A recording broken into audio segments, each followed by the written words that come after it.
Всем привет! Сегодня готовим очень вкусные блинчики картофельные на сыром картофеле с чесночком, с луком и с очень интересной начинкой.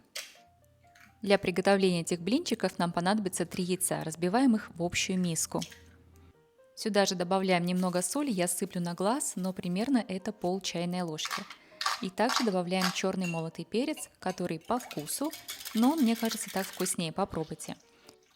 Выливаем молоко 300 мл, молоко у меня теплое. Теплое молоко лучше соединяется с мукой и клейковина хорошо развивается, поэтому используем теплое. Сюда же я всыпаю 120 грамм муки и тесто хорошенечко перемешиваем. Тесто получается очень-очень жидкое. Добавляем столовую ложку растительного масла и снова перемешиваем. Сюда же в общую чашку я натираю 2 картофеля. 2 картофеля среднего размера это примерно 350 грамм. Также добавляем чесночок. В это тесто я использую 2 зубчика чеснока среднего размера. Можно взять чуть-чуть побольше. Также нам понадобится зелень. Сегодня я использую зеленый лук и петрушку. Лук и петрушку нужно будет мелко-мелко нашинковать. Половину из того, что мы нашинкуем, я отправлю в тесто, а половинку я сохраню для начинки. Откладываем ее отдельно. Объединяем все ингредиенты нашего теста и оставляем его постоять немного 10-15 минут, пока мы делаем начинку. Для начинки я уже отварила и почистила 4 яйца, теперь их нужно порезать на мелкие кусочки. Как всегда напоминаю, что все ингредиенты для этого рецепта вы сможете найти всегда в описании. Перекладываем яйца в тарелку.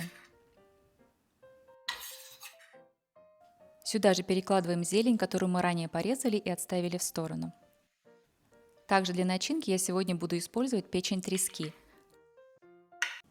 Масло я из баночек уже все слила, осталось только измельчить печень вилочкой. Перекладываем печень трески в общую миску с яйцами и все хорошенечко перемешиваем. Добавляем по вкусу черный молотый перец и немного соли, а также немного майонеза, примерно чайную ложку для того, чтобы объединить всю эту массу. И затем, когда мы будем фаршировать блинчики, чтобы эта масса у нас не высыпалась, а держалась как бы вместе.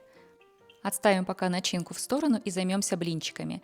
Блинчики я буду выпекать на среднем огне для того, чтобы картофель успел прожариться. Перед первым блинчиком сковородку обязательно нужно смазать растительным маслом.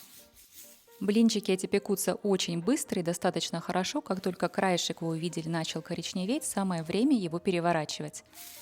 Переворачиваются эти блинчики хорошо, они не прилипают. Вот такие красивые получаются. Эти блинчики пахнут очень вкусно, они пахнут драниками, немножко чесноком и луком. Очень приятный запах, очень аппетитный. Чтобы блинчики оставались мягкие и долго не сохли, их нужно смазать сливочным маслом. Продолжаем выпекать блинчики. Из этого количества теста получается около 8 блинчиков. У меня сковородка большая, диаметр 24 сантиметра. Несмотря на то, что в тесте нет ни соды, ни разрыхлителя, дырочки все равно на блинчиках появляются. Посмотрите, какие они румяные и красивенькие. Картошка, натертая на мелкой терке, очень хорошо пропекается в этих блинчиках. Вы не почувствуете никаких комочков или какой-то текстуры, но у блинов есть очень сильный, хороший, выраженный такой аромат драников. Эти блинчики очень мягкие, податливые. Посмотрите, как они свисают с руки. Очень хорошо складываются, поэтому они хорошо подходят для того, чтобы в них завернуть начинку. На каждый блинчик у меня уходит 2 столовые ложки начинки. Я их распределяю вот так вдоль немного и буду формировать просто в виде трубочки. По количеству начинки у меня прям идеально получилось 2 столовые ложки с небольшой горкой на каждый блинчик, и закончилась и начинка, и блинчики.